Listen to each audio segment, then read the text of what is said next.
In the kingdom of Kapilavastu, the air was thick with incense and anticipation. Trumpets echoed through marble corridors. The king had returned victorious.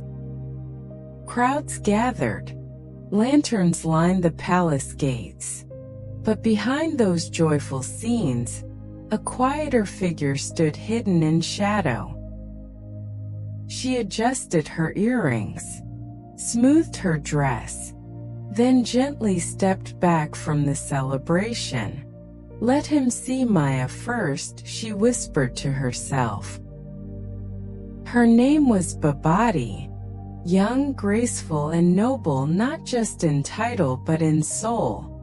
She was the younger sister of Queen Maya, and also the second wife of King Suddhodana, a strange intersection of roles, a position no heart could fully prepare for. She loved her husband truly, but she also loved her sister deeply, unshakably. And tonight, as the kingdom danced, Babati chose absence, not because she felt unworthy, not because of envy, but because she knew Maya had waited too long for this moment. Babati believed, some joys must be witnessed in full, and sometimes love means stepping back so that someone else may shine. That night would mark the beginning of something extraordinary.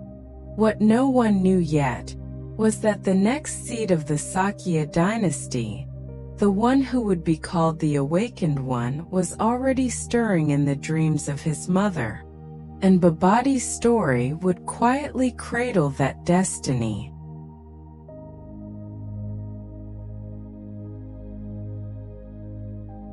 In Kapilavastu, the royal palace echoed with silk rustles and candlelight. Queen Maya, elegant and poised, walked the halls with dignity. By her side often trailed Babati, her younger sister, not as a servant, not even as a shadow, but as a mirror, one that reflected both devotion and unspoken sorrow. 3 years had passed since their shared marriage to King Suddhodana. 3 years of moonlit conversations, shared prayers, and silent longing. Neither queen had borne a child. And though tradition whispered that a royal heir was necessary, neither Maya nor Babati let bitterness shape their bond. It was Maya who had first spoken to the king about marrying Babati, believing that together, they might bring fortune to the dynasty. Babati never forgot that gesture. "I did not come to replace you," Babati once said to Maya. "I came to stand beside you."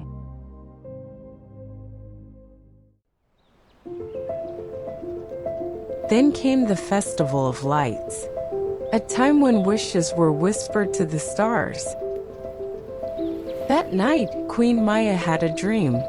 A white elephant descended from the heavens.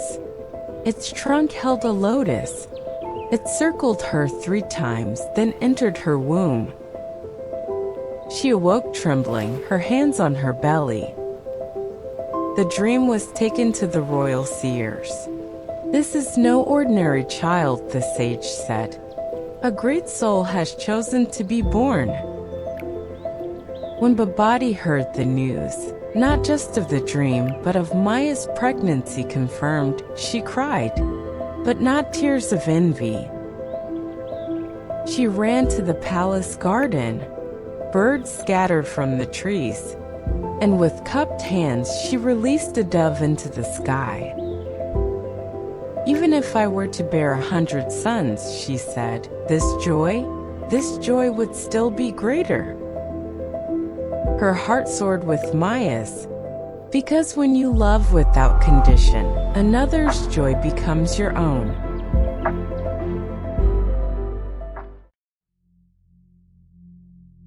Not everyone rejoiced. In the shadows, Lady Mangala stirred, a noble woman of influence, brilliant, calculating, She had long observed Maya and Babati's bond with quiet disdain. To her, kindness was a weakness, and unity a threat. One evening, a bowl of warm milk was prepared for Queen Maya. Sweet, fragrant, and laced with death. It was Babati who carried the spoon. Her hands trembled as she raised it to Maya's lips. But before Maya could sip, a servant, Lashika, cried out. "There's poison," she warned. Babati froze. Devdatta, Mangala's son, had nearly drunk from the same bowl. Chaos ensued. Babati's mind raced. It was her hand, her spoon. "I could have killed them both," she whispered. The guilt clung like smoke. But Maya embraced her. "You saved us, dear sister." Babati didn't sleep that night. Not out of fear, but from the realization even love must sometimes pass through fire.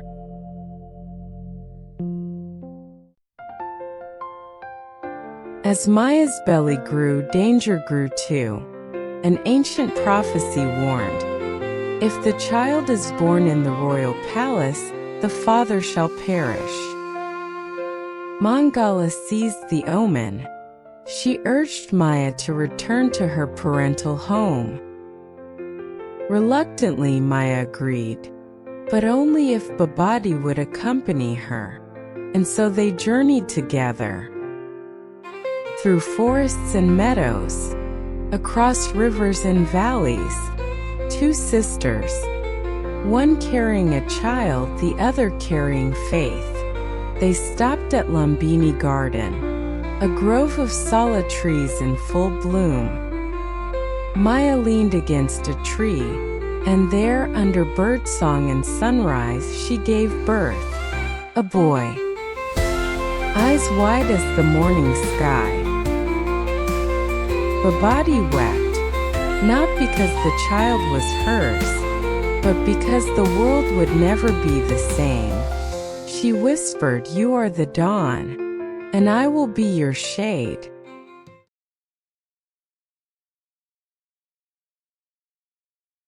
Babati's story is not one of grand victories or public declarations. It is a tale of quiet strength. A subtle light that does not seek attention but still illuminates everything it touches. In a world where rivalry is expected between wives, between women, between those who want to be seen, Babati chose something radical: unity. She was not weak. She was not passive. She made decisions. She stepped back from the welcome parade so Maya could shine. She lied, gently, purposefully, so that the king would visit Maya instead. She was kind and tolerant towards herself and others just to protect the sister she loved. Each choice may seem small, but together they built a legacy. Babati teaches us: 1. True love is not possessive.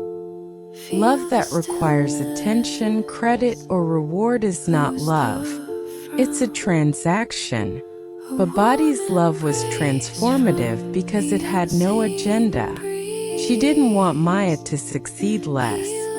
She wanted her to succeed more. When she said, "Even if I bore 100 sons," that wasn't poetry. That was power. The power to root for someone else without losing your own identity. 2. Ego divides, but grace unites. Babati had every reason to feel jealous. She was a queen too. She also wanted a child. But instead of letting ego poison her spirit, she chose grace. Even when Mangala tried to pit her against Maya, Babati didn't bite. Why? Because when your heart is anchored in love, not pride, you are unshakable. 3. The strongest people are often the quietest. Babati never shouted, never demanded, but she shaped the course of history. Because she was present, because she acted, because she loved. Many people assume that influence must be loud, but Babati shows you can be a revolution and still whisper. 4. Selflessness is its own legacy.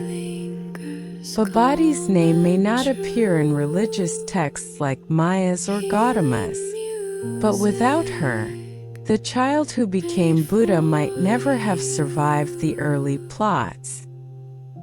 Without her encouragement, Maya might have fallen to despair. Without her protection, the royal lineage might have ended. She did not seek credit, but her fingerprints are everywhere. 5. Modern relevance. In families, friendships, and even workplaces, we often find ourselves in roles we never trained for. The sibling who supports a more celebrated sibling. The colleague who helps others shine. The partner who carries unseen burdens. Babati invites us to ask, can I love someone, even if it costs me something? That is the beginning of emotional maturity. That is how spiritual greatness begins, not through fireworks but through fidelity. In Buddhist terms, Babati embodies metta, loving kindness, the wish for others to be well and happy, without expectation. She also shows mudita, the rare joy found in another's joy. These are not passive qualities. They take work, courage, humility. And in our modern, noisy world, Babati reminds us, you don't need to shout to be heard by the soul.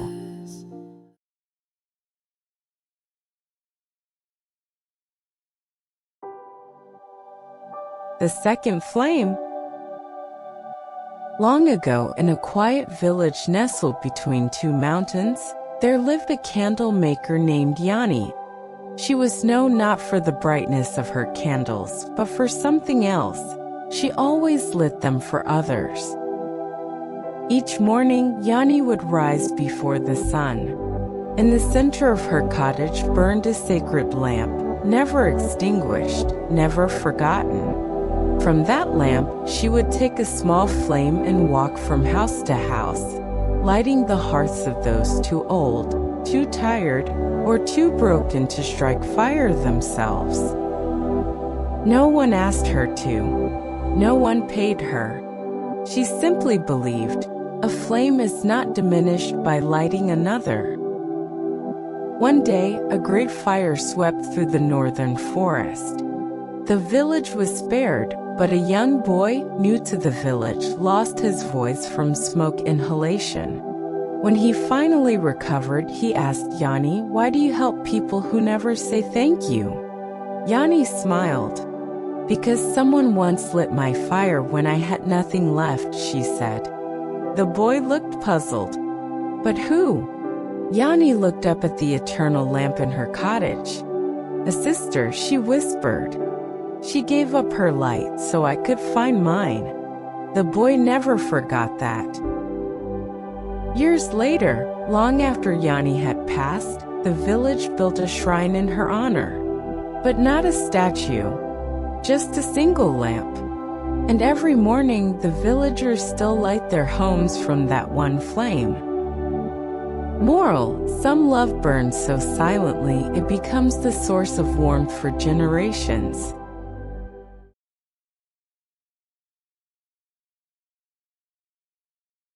Better than 1,000 hollow words is one word that brings peace.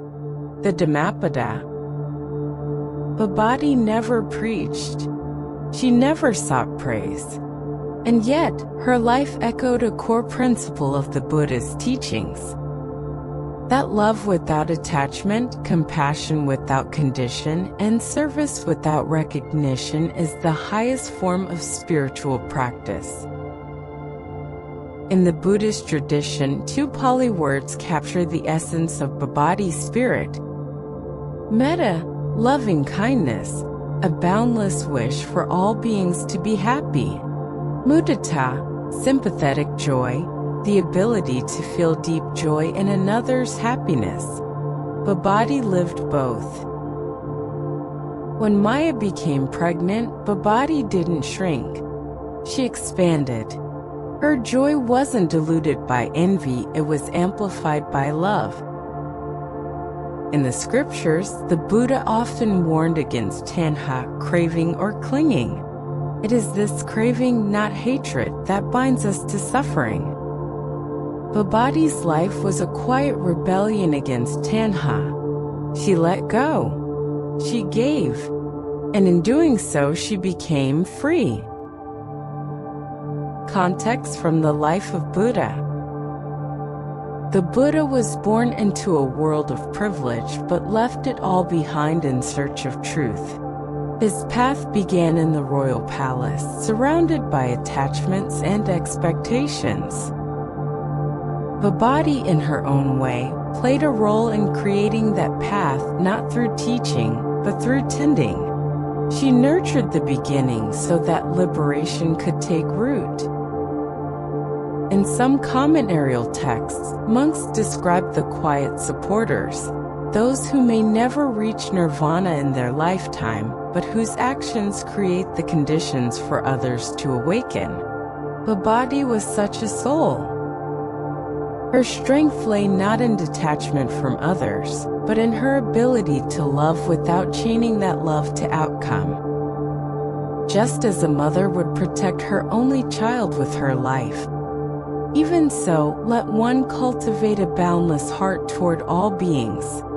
Karaniya Metta Sutta. Babati didn't need to be the mother.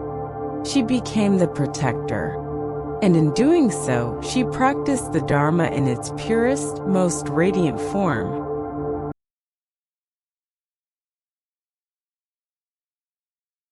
In the soft light of early dawn, two women once stood side by side. One carried a child, the other carried her. Babati never asked to be remembered. She never fought to be first. She simply showed up, with eyes that saw, hands that steadied, and a heart that said, "Your joy is mine. Your pain I will help carry." It is easy to praise Maya, mother of the Buddha, radiant, chosen. But what of Babati, the sister, the second wife, the shadow? In truth, she was none of these. She was a light of her own. We live in a time where being seen feels like everything. But perhaps the question is not, will they notice me? Perhaps the deeper question is, who did I become when no one was watching? Babati's story is not about disappearing. It's about choosing where to shine. And sometimes the greatest act of love is to step back so another may step forward.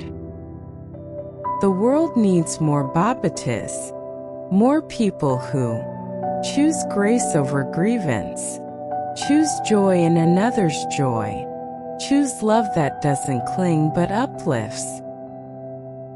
So today ask yourself, where can I be like Babati? In your family, your friendships, your inner circle. Maybe it's listening more. Maybe it's letting someone else have the spotlight. Maybe it's holding the door open for healing, not just for others but for yourself. Because Babati didn't lose herself in loving Maya.